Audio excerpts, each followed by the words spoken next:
Better racing through chemistry is at the heart of every crew chief-driver relationship, but it's also about working through differences in a partnership arranged by someone else.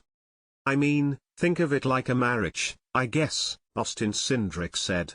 But a lot of times you don't get to choose who you marry, in some sense. I mean, it's any person-to-person relationship, right? You're gonna have things that complement each other, you're gonna have things that don't. Good news, bad news for NASCAR Cup teams ahead of Texas weekend. The Cup Series races Sunday afternoon at the 1.5-mile speedway. In the wake of disappointing results spurring another high-profile crew chief change, in this case, the number 3 of Austin Dillon, NBC Sports asked several Cup drivers what makes a successful relationship with their team's leader. The most common refrain was communication. Drivers want open discourse with the person atop the pit box with a simple objective. Fast race cars, Alex Bowman said. You can yell at me. You can do whatever you want as long as we have fast race cars. Richard Childress Racing made a change after Richmond, reuniting Dillon, who was 28th in points, with Justin Alexander for the third time. Trackhouse Racing made a change prior to the season and replaced Travis Mack with Matt Swiderski. The result was a win at Atlanta and a spot in the playoffs.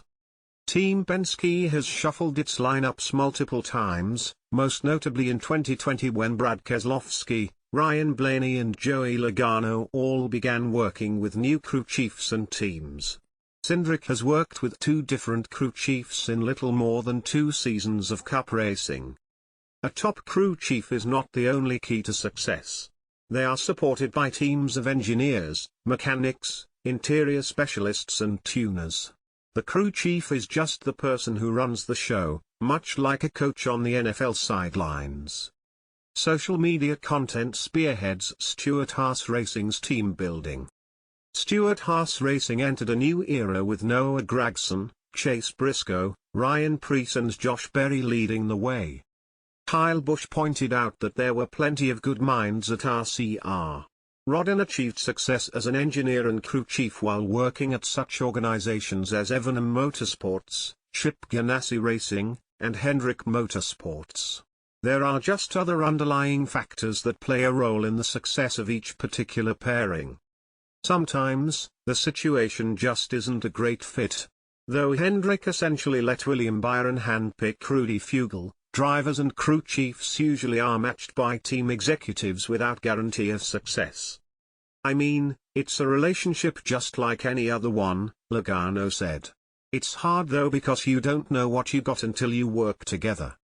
I mean, most of time you go on a date with a girl a few times before you marry her.